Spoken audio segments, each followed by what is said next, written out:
You're listening to the Totally Indian Football Show by Humans of Indian Football. Hello and welcome to a brand new episode of the Totally Indian Football Show. I'm your host Siju, and this is episode number 13. Firstly, let me shout out to all of you guys who are showering love upon us on our show by listening to it and by also sharing it among with your friends. Continue to do so, and we are back. We didn't do it last week because we were just waiting for the entire league stage to be done. Before we speak about that and many other things, let me introduce today's panel. Hey Sandeep, what's up? Hey guys, how's it going? All well, all well. I think the weather in Bombay has changed and we are back to the good old Mumbai, I would say. It's hot. Summer is back. Weather in Bangalore has also changed too, suddenly for the worse. I think maybe just like the club. Well, I don't know. Depends on which club you're talking about. Okay, so we have Brish Meena today joining us because, well, why not? We have her once again and we are glad to always have her. Welcome to Brish Meena. Hi guys, good to be here again. Thank you. Yeah, and well, Arko is off today, and Sayak is that one guy. I think Arko mentioned it last time. He's that one signing we made who never turned up, but who has been off season throughout. But anyway, I think he's got student duties, and we respect that. But we have Ajay back on the show. Welcome to the show, Ajay. What's up? What's up, everyone? Hope everyone is doing well and hope everyone enjoyed the league phase of the ISL and, of course, the I League as well. Yes, Ajay would be happy, man, as Mumbai City has taken as the league champions, and they've taken the shield. And I think, if I'm not wrong, I think it's one of the most exciting seasons that this has been, especially in terms with ISL. And but before we talk about ISL and I League, we have some bigger news to discuss about. And to our listeners, we are recording this on a Tuesday. So Tuesday morning, we saw Stimac, the Indian national team coach, release a 35-member list of probables for the camp ahead of the two games that they have to play. Well, talking about that, let me get in Ajay here and let me ask his early thoughts about this. Well, I think it's a decent squad that he's picked. I think he's obviously gone for players who are in form. So you see a lot of players from Hyderabad FC. I think we can all admit that they were the most liked team. Obviously, you have your club preferences, you have your favorite club that you follow, but I think Hyderabad FC unanimously won everyone's hearts by the kind of football that they played and the kind of Indian youngsters, if I can use that term, that rose up the ranks and gave us all a treat. So so you see a lot of Hyderabad FC representation in this team. The likes of Yasir, the likes of Liston, obviously Halicharan, not a youngster anymore, but still Sana, who is probably the most impressive Indian centre back this season, and Akash Mishra, the fullback, the left fullback. He had an amazing campaign as well, and I won't be surprised if he's the first choice starter. Although I think Ashik might get the nod due to the experience, but I think Akash Mishra deserves some minutes at least. In the goalkeeping department, I mean he's the one absentee that I feel. And speaking as a fellow goalkeeper, I think Arindam deserves a call up. At least he deserves to be in the camp, not as the first choice or second choice, but he deserves to be in the camp. He plays for ATKMB, one of the top clubs in this country. So I think he's had a much more stable season compared to Vishal Keth or Dheeraj Singh for sure. So I think that's one major miss. In the midfield, I am a big fan of Lenny Rodriguez. I really feel that he should be called up to the national team. He's not here, and Jenny from Odisha FC. Odisha had nothing to cheer about apart from that last game, 6-5 thriller. But I think Jerry has been one of their. I would say he's always been one of their key players, the difference maker, and he misses out on this particular probable list.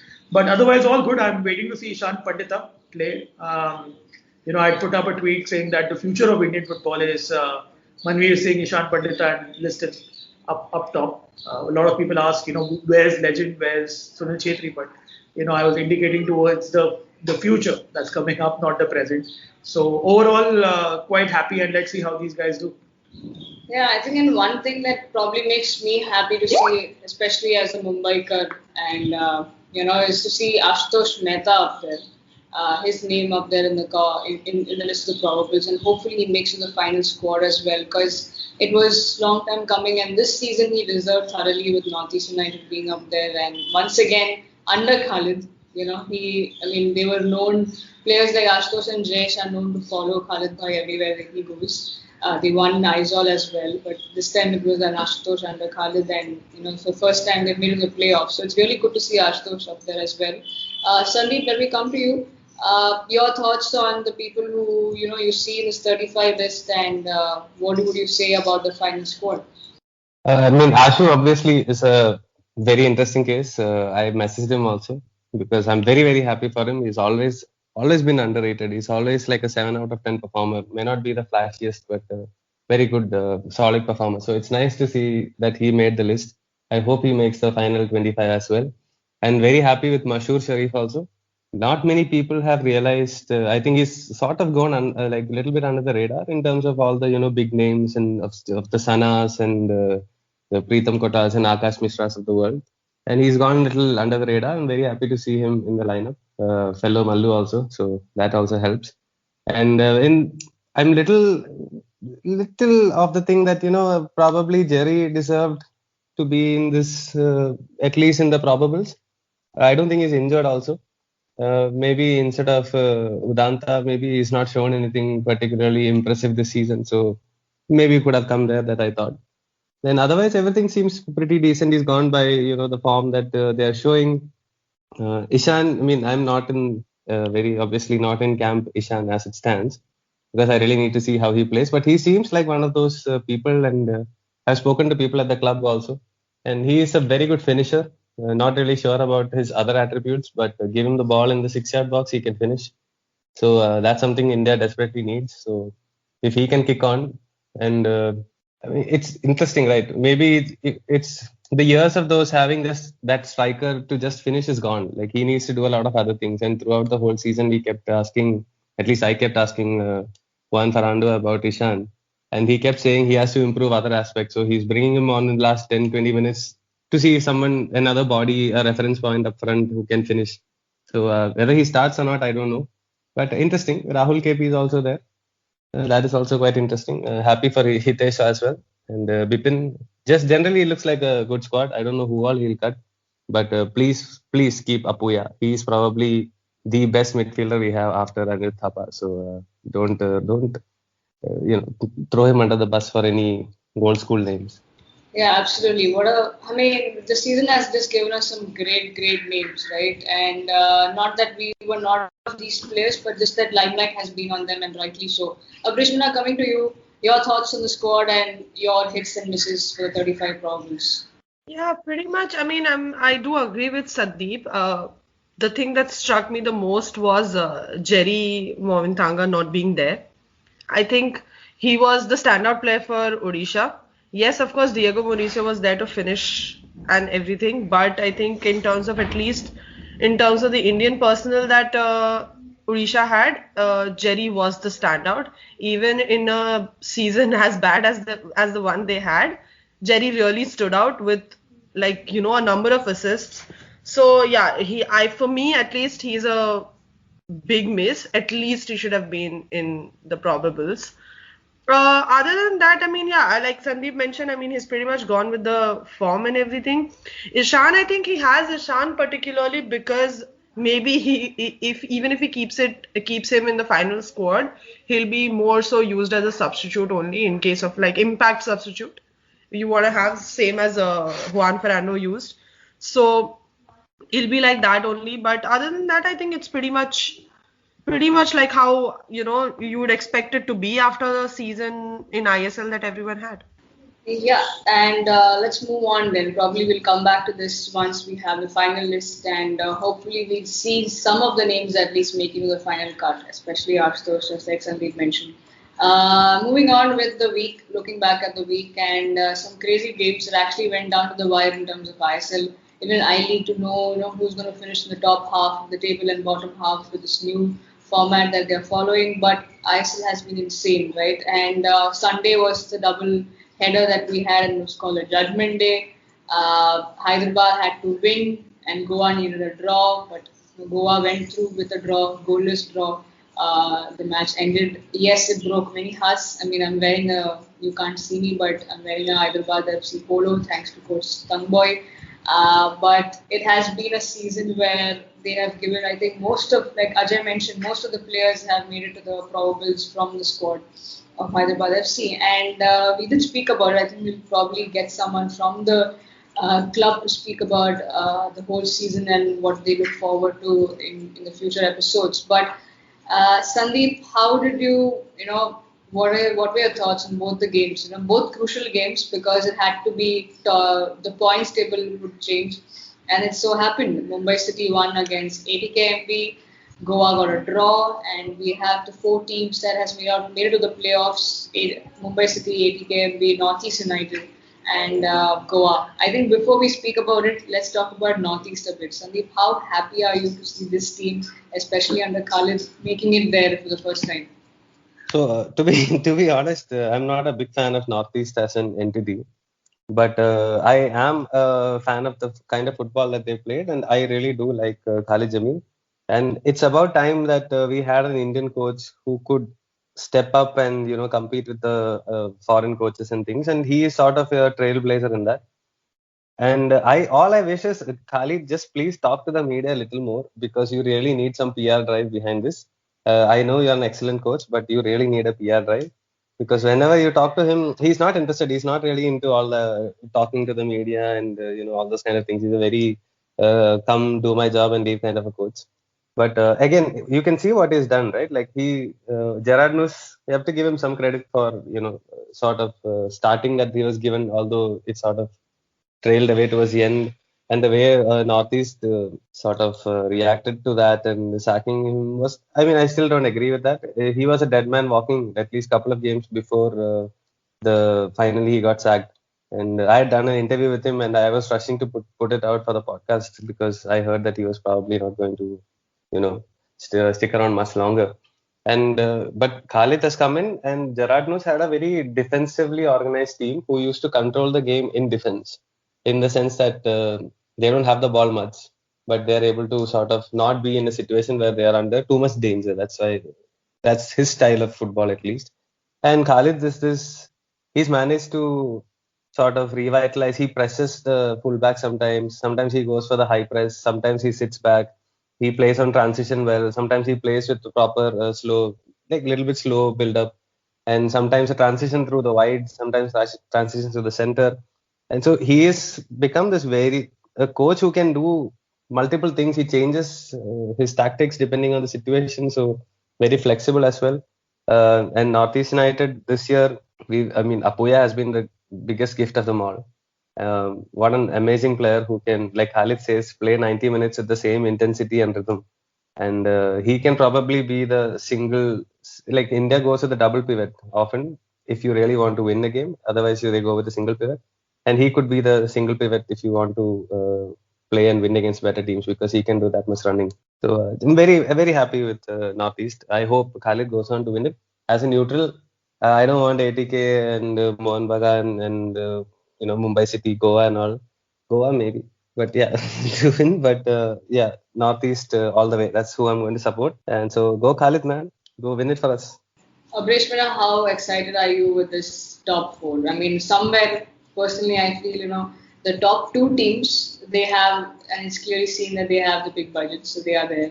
But somewhere I feel Hyderabad were robbed off from a position. But anyway, that's the nature of you win some, you lose some. But overall, what are your thoughts on the top 4? Surely, I think the final day, when everybody knew it's either Goa or Hyderabad, I think there was this feeling probably in everyone except for maybe the staunch supporters of either teams that it'll be difficult for both, in terms of both teams. Like whoever loses would be a big miss. Hyderabad, like the way they applied themselves on the field this season has been incredible. From finishing at the bottom last season to being the neutrals' favorite this season, it was a huge jump. And yeah, it was definitely a massive pleasure to watch them play, especially with the Indians shining so much. I mean, it was definitely a huge.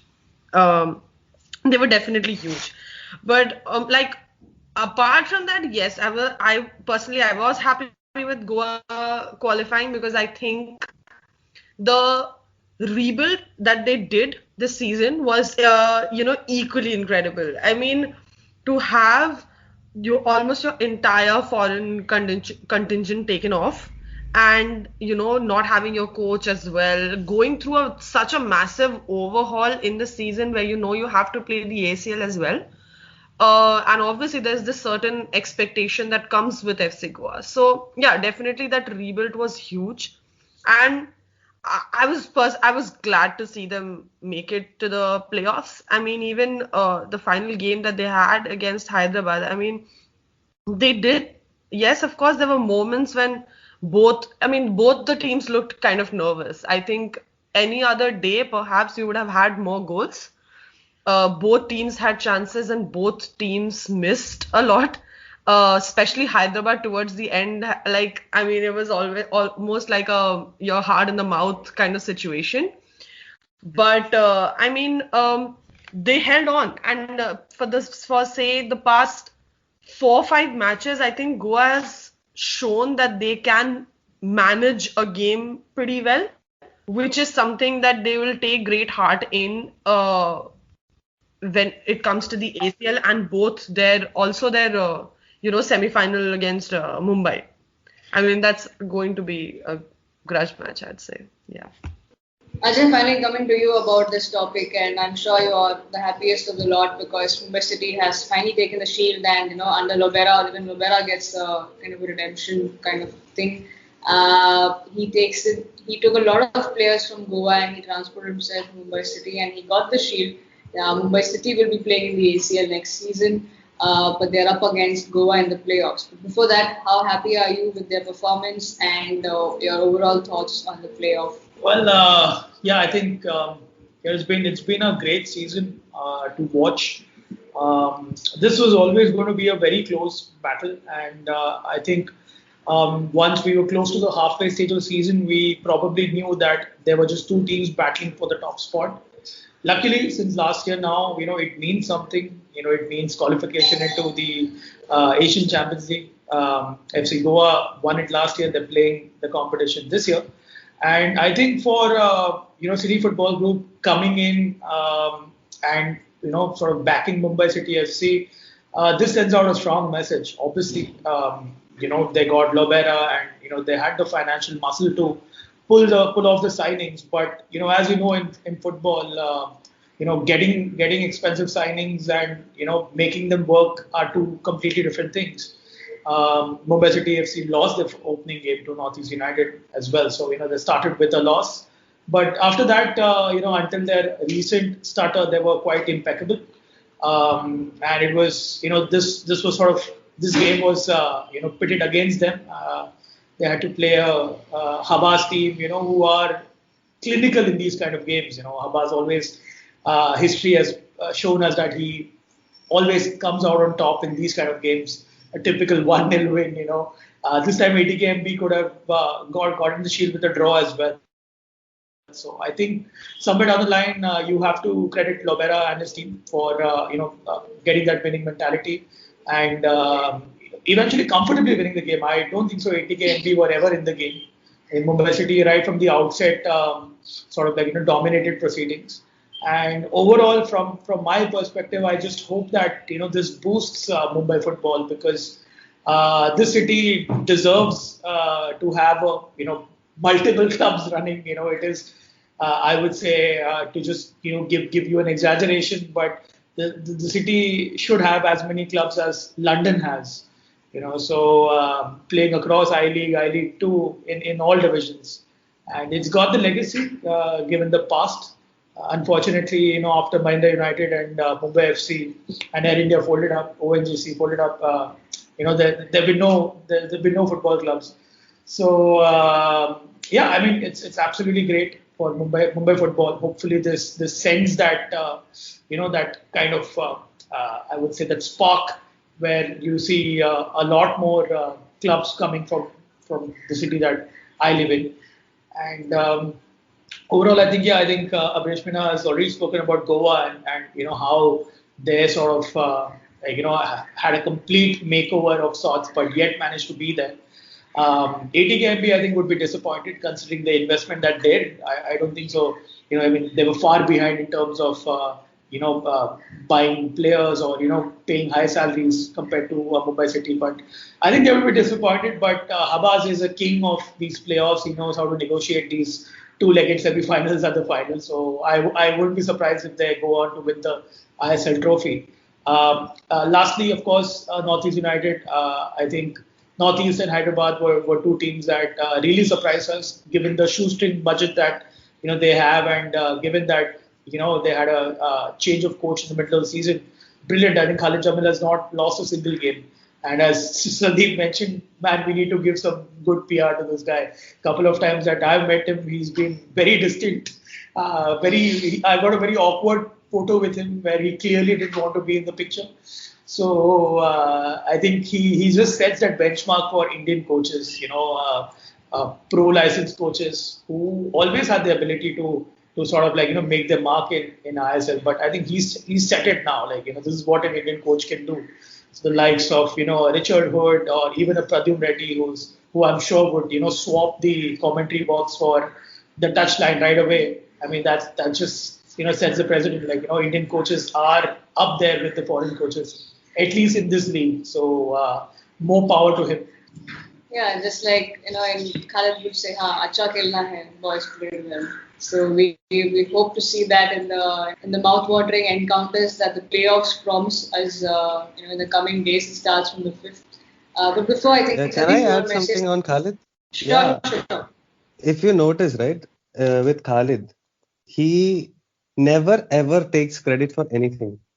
Every single time he does well, he's like the players ne kiya, players did this, players did that.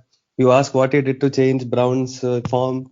He just said he's a striker, let him play as a striker. He knows how to play. I just let him play. And he talks about Apuya. He never takes credit for his tactics. And this is a man who kept a very, very shitty Mumbai FC side in the I League longer than they had any right to stay in the I League. And then the moment he left, they collapsed and went under. Went to Aizawl. Again, that Aizaul's success in that I League, I hold higher than any other fairy tale stories that we've seen in the I League, simply because all the best players were playing in the I League at that time. Because ISL and I League was not a concurrently run league at that time. So he played against all the best Indian players and the best foreigners coming in and things like that. And never takes credit for anything. And he's always overachieved with a smaller side. When he went to East Bengal, it didn't work out. Maybe it's because he was not used to being the favorites. And he wants to be that underdog and who's trying to, beat the favorites. And this year again, Northeast is not the favorite, probably the least of the three clubs over there. And he's doing it against a difficult situation, tough teams, and a tough management also. So yeah, kudos to him. I really, really hope he can, kick open that door and let Indian football coaches get into the ISL. Absolutely, and I know nothing to disagree over there. And we love this man and his whatever he does with his teams. We've seen that in the previously as well. And Sandeep actually brought the whole Mumbai FC thing up, and that's where the whole Mumbaikars also the little bit of fans that they had that Mumbai FC had. We always hold that very close about this gentleman, irrespective of whatever happened off the field. But before we speak about, I think we'll talk about the playoffs towards the end. Let's talk about I League, because even that has been. I mean, I League has always lived up to expectations. Rather, it's always exceeded expectations with the competition, the level of performance, certain players doing well, certain clubs, kind of coming out and doing really well. This time looks like it's been the year of Joseph Brothers. They are topping the table as of now, and the club that we thought could make it to the top is Real Kashmir, is on the 3rd position. A lot of things have happened with the last week's matches that took place, and we now have a top half and a bottom half. top half is up there, as I said. It's Churchill Brothers, and the bottom half, I would say, there are, because of a lot of immunities that the clubs have. It's only the northeast clubs, that's Aizawl FC and Neroka FC, that have to battle for relegation. Again, we are in a very unfortunate situation. So let's hope that things get better. And but let's talk about this. Abrishna, I want to come to you. Firstly, how do you look at this format? Considering I'm sure they came up with this because of the situation. But initially, just talk about your thoughts on the format, and then you can take over. Go ahead with what you have to say about the entire table, how it looks now. The format, I mean, yeah, for sure. Obviously, they came up with it because of the situation that we are in, and they needed a shorter season in terms of it. I mean, it's all right, but it just kind of makes, like you mentioned, I mean, Aizawl especially, I mean, they're seventh, right? They're nowhere close to being relegated, but it just puts them in a very precarious situation, but only because of the format. And they haven't been bad at all this season. I mean, considering that they're mostly playing with the MPL boys, I mean, they have been good. They've been good. Even their victory against Chennai City this week was good, actually. It was very good. So, yeah, I mean, I understand why the format is there. But for clubs like Aizawl, Sudeva, I mean, Sudeva obviously have the immunity, but then they are also 8th. So in that sense, I mean, for all these clubs to have to battle for relegation, it's just slightly unfair on them. But again, I mean, Indian Arrows having obviously the immunity and everything. I mean, Neroka on 10th, I mean, given the form that they have been in, I mean, it's going to be very difficult for Neroka to stay afloat. In the top half, of course, the biggest surprise of this week was Mohammedan getting a win against Real Kashmir. I mean, despite being a man down, I mean, that just, once again brings on foray the craziness that I-League is, because nobody would have expected Mohammedan to get a win against Real Kashmir. It was just insane. If you guys actually saw the match, I mean, Mohammedan, it's not like they were overpowering Real Kashmir or Real Kashmir were all that bad. It was just Pedro Manzi just doing what he did like a couple of seasons ago. So it's like it was pretty insane. It was pretty insane to see that game. Even Sudeva versus Strau was really good. The games actually this week were actually quite good. They were very, very close, very good, except for Aizawl and Chennai City, where Aizawl completely dominated Chennai City. Rest of the games were all close. So yeah, I mean, pretty much it's the top half is pretty much how it's fair in the sense that obviously all these teams have been consistent, except for Mohammedan. I think Mohammedan just sneaked in there. But apart from that, I mean, it's all right. I would have loved to have Aizawl in the top half rather than any of Mohammedan or Gokulam, to be very honest. But apart from that, I mean, I think it's more so all right. I mean, it's based on the consistency that these people have had over the season. Well, coming to you, Ajay, what are your thoughts on both top half, bottom half of the table? Well, the top half, I think the teams that were strongest on paper and that we expected to made it. No surprise over there. Probably just in the order. Did not expect Churchill Brothers to be doing so well. Kudos to them. We sort of expected Round Glass Punjab and Real Kashmir to be battling it out. And my personal team, because of its colours, Gokulam, luckily they're still in the mix despite some roller coaster results. So I think, it's just the final spot, the Aizawl and Trowel, where we thought probably Aizawl could make it at some point of time, but it's disappointing that now they're in this with a real chance of relegation. I think the cumulative points are taken into account, and obviously Indian Arrows and now Sudeva this year get that immunity. So it's down to even Chennai City are in the mix for relegation, but yet again we don't know their status. They might cease to exist as a football club. So a lot of the relegation race looks quite interesting. In the top half, I hope that we see a new winner. I really do. I really hope that Real Kashmir can change the title. Just a testament to Coach Robertson and the work that he's been doing over the years with the team over there. So I would really like to see that clinch the I League title, and I think the winner gets a AFC Cup qualifying place as well. So I think it'll be good to see them. But the reality is that the I League is the second division now, and there is unfortunately no other explanation to it. They are condemned to being the second division. So I think this is the year that if I had to just look back at the roadmap and whatever has been happening since FSDL came in the picture from 2014, I think this is the year we knew that the I League was officially condemned to second tier status. So a bittersweet ending, I would say, to the season. I think all these clubs deserve to be in the first tier. I mean, that's what they were promised, and they were the clubs at the top tier of Indian football. But this year they aren't. So I do hope that there is some kind of justice, and now since ISL is the top tier of Indian football, I hope that these clubs can play a part in the ISL in the coming years. Well, that's something we have to look forward to, and we can only hope for better. But Sandeep, coming to you, are you surprised with the bottom half, top half of the table? No, but I thought maybe Aizawl would make it to the top half instead of Mohammedan, and Trau was also quite a little bit surprising in that sense. But Mohammedan essentially played the waiting game very well. They didn't lose many games.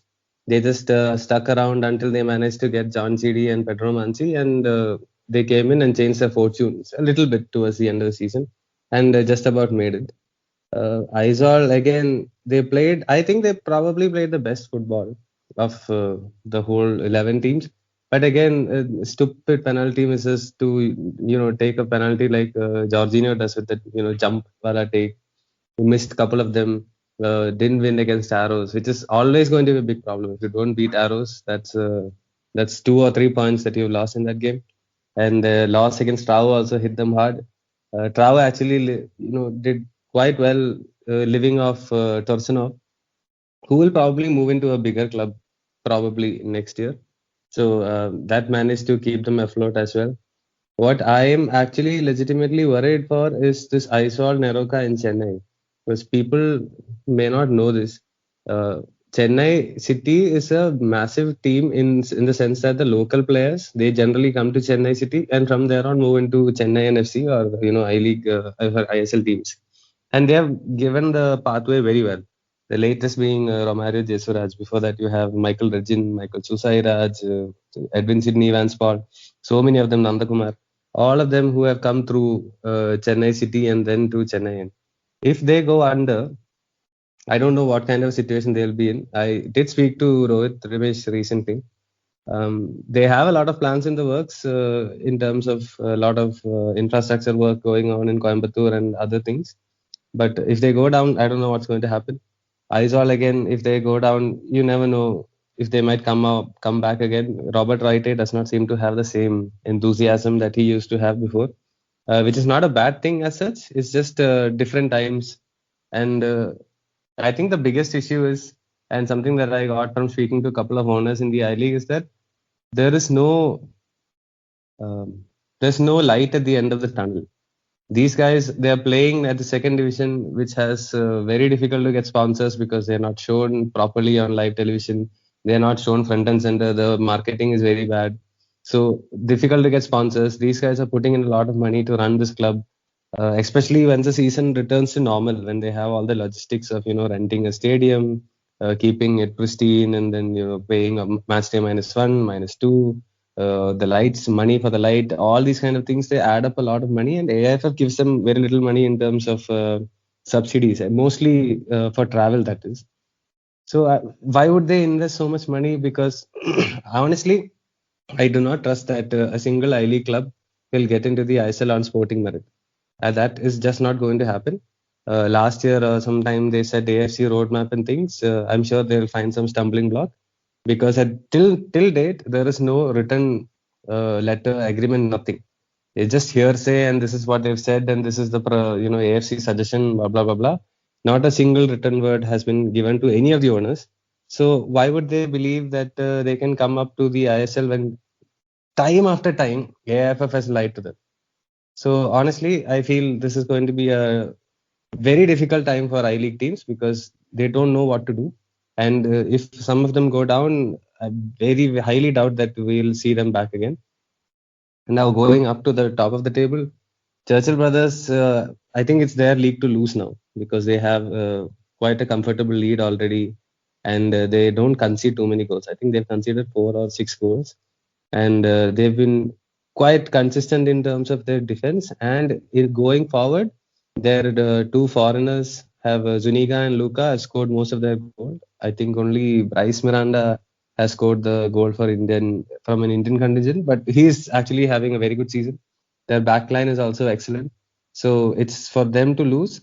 But I think the one team who can challenge them is Punjab, Round Glass Punjab, because they have Jose Bebetia and Diawara, who was doing very well together. And if you give space, Chencho can really, really hurt you as well. And their backline has consistently improved this year, especially because, and this is a very interesting thing as well, because in that backline that they've had, initially they were conceding stupid goals. And then since Horimapam, I think his name, sorry, and Bikash Yumnam has come in, two young boys, young, in Indian terms, plus or minus 3.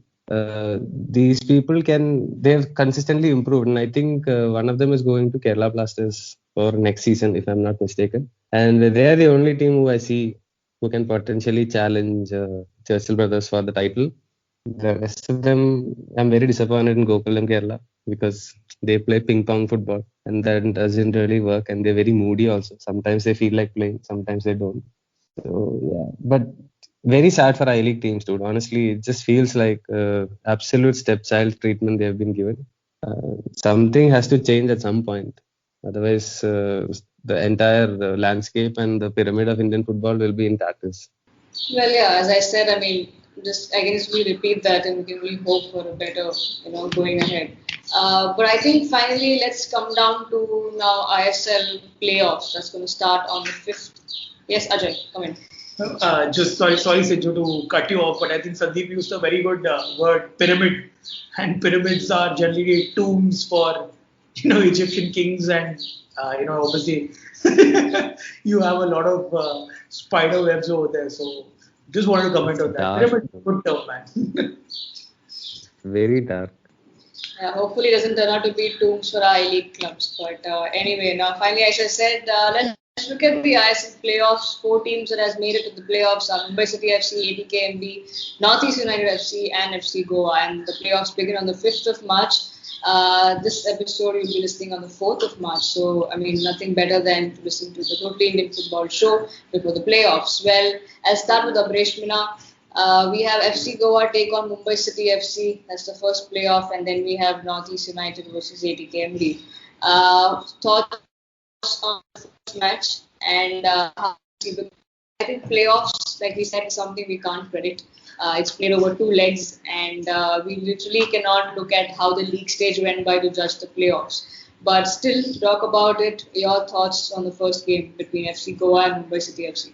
Yeah, Mumbai versus Goa should more so be on the lines of their both their games in the regular season only, like the league stage only, because I think Goa's defense over time has improved, and over the course of the season, it's been shown that Mumbai City FC can be frustrated. I mean, of course they had this flair and everything, but that can be stopped. Especially if you put a pin on their fullbacks.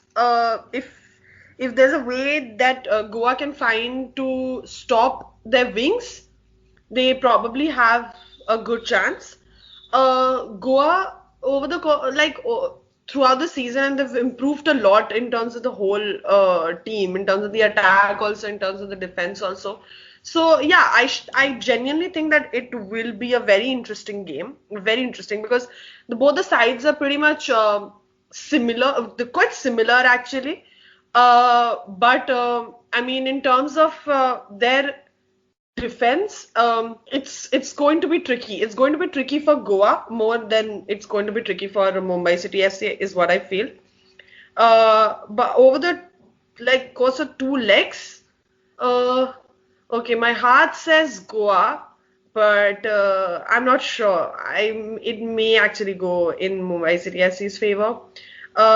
Mohan Bagan versus Northeast United. I am like Sandeep mentioned. I'm really hopeful that Northeast United beat ATK Mohan Bagan and take it, go to the final. Because again, I mean, I think in terms of the tactics that Khalid brings on the table, it's very compact. I think the last time I spoke also, we spoke about this. Khalid keeps his team really compact. So I mean, it is going to be tough for ATK Mohan Bagan to break through. They largely like their game against Mumbai City SC also showed. I mean, if you can contain the pace and the running of Roy Krishna, it's slightly difficult for them. It is slightly difficult. I mean, yes, David Williams can also get between the lines and everything, but the presence of Roy Krishna up front helps them a lot in terms of the other people also. Like other people are also really helped by the presence of Roy Krishna up front. So if you can kind of contain him, you have a good chance. And I think Northeast United are pretty much capable of doing that. So yeah, I would I'd go with Northeast United in the second playoffs. Sandeep, your thoughts and expectations from both the legs of the playoffs? Well, FC Goa versus FC Goa Light, I think probably FC Goa Light is going to win that but I do think Jahu and Edu Bedia may get the red card, which will make things very interesting because they seem always on the edge. And this is one of those fixtures that can potentially, push the buttons there.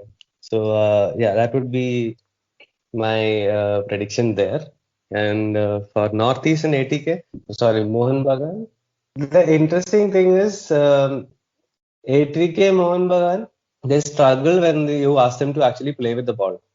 And Khalid Jamil's team can sort of do both. I don't think they're exceptional at one over the other, but they can sort of do both. And I feel like it'll be a game where they'll be like, no, you keep the ball. No, you keep the ball. And passing to each other and trying to maintain defensive shape and see what they can do from there. I really hope Northeast wins, but it's tough to go against ATK Mohan Bagan because they can bring so many good players off the bench, and that really changes the game. Especially with a coach like Habas, and he has the ability of Marcelino in his team as well now, who can at the drop of a dime change the game. And he has game changers in David Williams and Roy Krishna also. And three of them, if you give 2 chances to Roy Krishna, one of them will be probably a very difficult save or a goal. So in that sense, I feel like probably ATK Mohan Bagan will edge this. But my heart really wants Northeast to do well, simply because it will be an amazing thing for Indian coaches again, going back to the old drawing board.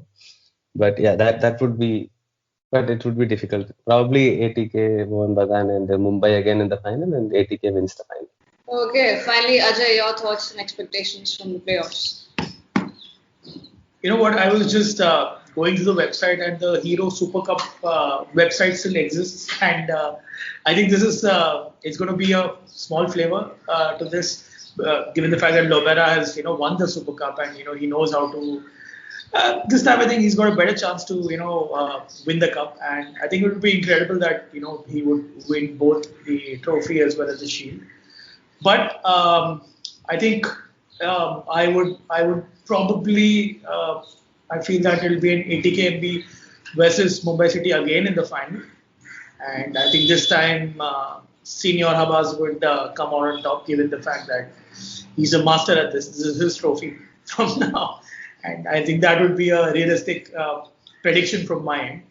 Obviously, we would want Northeast to, win it just for the whole underdog aspect to it and the romance of, Indian football. But I think this is Senior Habas's trophy to lose from now.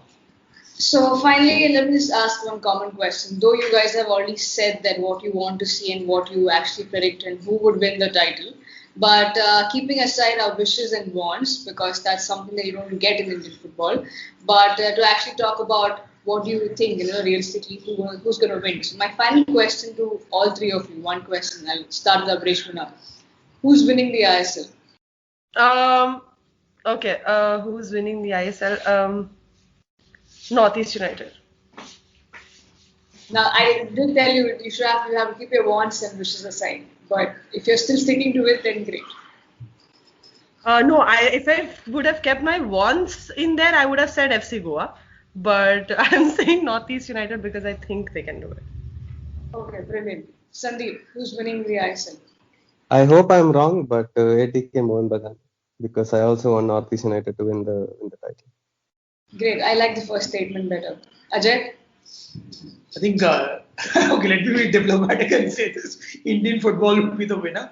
But yeah, ATK MP. Hey, come on, man. Don't do that. I told you I'm going to be diplomatic. Well, But can I just ask you guys something? Out of curiosity, huh? Yeah, please, go ahead. This whole thing of India for Copa America, right? How much do you guys believe into that? I think, I don't know, man. I mean, they were supposed to, had it not been for scheduling issues, then, I saw images of Messi and Chetri, like Photoshop images, obviously, and this could have been happening. But if the scheduling issues was not there, Australia only would have gone, no? Yeah, I mean, Australia I don't know. I mean, that's what I mean. There's no clarity. It's more hype for anything. And I personally think it's massively exaggerated. Yeah. I mean, you saw Qatar playing, right? You saw Qatar playing in the previous edition, and obviously since they were the World Cup hosts, and there's so much of investment in that country. Asian champions as well, not to forget. Asian champions as well. So obviously, so all those factors considered, but then they were miles apart in terms of the quality from the qualified South American team. So yeah, it is a stunt. It is a PR stunt. I totally agree with you. But I mean, if it helps to to sort of like get Indian football out there, just to share a stat with you, I've been constantly monitoring the viewers on Hotstar, because I've been watching matches on Hotstar versus the test matches that have been happening, the India-England series, and the Mumbai City ATK MB game saw the highest for a while. I think it was more than 60K people who were watching. And, otherwise the BFC game had about 25K. Compared that to an India-Australia test match, in the first you had 11 lakhs. And when India were close to winning, you had 15 lakhs. And that's only on Hotstar. So I think, personally, I think, these friendlies against high-profile opposition definitely helps, only in terms of getting more eyeballs on Indian football. But that's about it. Interesting. Because I think this year they have actually, there's no people going out, right? Essentially, most of the people are not going to the stadium and watching from home, and a lot of others are also tuning in, because while a lot of them are going out, they're not going out as often as they used to last year. So probably helped in increasing the number a little bit. And I'm an absolute cynical asshole. So that's probably the reason why I think of things like this. I don't really look for the positive things. So yeah, it just feels, my only thing was, if there was a chance of going to Copa America, why did the story break after it was confirmed that we won't go? That's generally not, as a journalist, that's generally not how the story breaks. That's what my heart says. And yeah, I mean, I spoke to a few people also. So, okay. Yeah, Avrishna, you want to add to that? Your thoughts about it? I do agree with Sandeep over there. The fact that the story broke after it was said that we won't be going and all, it just seemed a little dicey. But I mean, to think of it also, I mean, in terms of the Indian market and the relation of the Indian Federation with the Australian Federation, maybe the recommendation can also come. But I'm not sure if it was ever on the plate as to India will go and all that sort of thing, and it was only because of the scheduling. Maybe the chance was there, but I don't think it was ever on the table that India can go. That is what I feel. You know, in Malus say this. They say this on get a mood. You don't ask me what to. It doesn't translate. I don't even know. There's no translation. I did That has to be translated, guys. Come on. Olakeda mood is the bottom of the thing that you hit rice with. Okay. I mean, yeah, exactly. It doesn't really translate. It won't make sense or add meaning to it if it's translated. You just need to know the language to know what it means. That's all.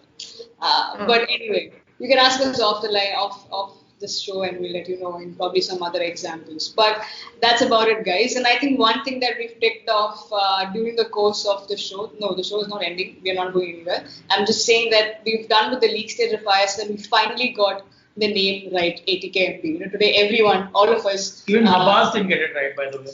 But anyway, we got it right because nobody tweets to Habas. People tweet to us and say, correct, take the name right. So we finally got it right. And I think going ahead, probably we'll do. But just like Sandeep mentioned, I hope they will win. And we see Northeast take it, or maybe say FC Goa. Well, that's that, guys. Thank you so much for tuning in. And I also think, if I'm not wrong, this is the shortest episode of ours. And I don't think we should give you any excuses now not to listen to our show. Like I said, this will be dropping. You'll be listening to this a day before the playoff kickstarts. And hopefully you enjoy this. Follow and subscribe to our show on the audio platforms like Spotify and Apple Podcasts, and we are also available on the Humans of Indian Football YouTube channel. So do follow us, guys. Let us know your thoughts. Let us know your predictions for the playoffs, who's winning it and who's making the final. Have a great day, and thank you so much once again, Ajay, Sandeep and Abreshna, as always. We'll catch up soon. Cheers.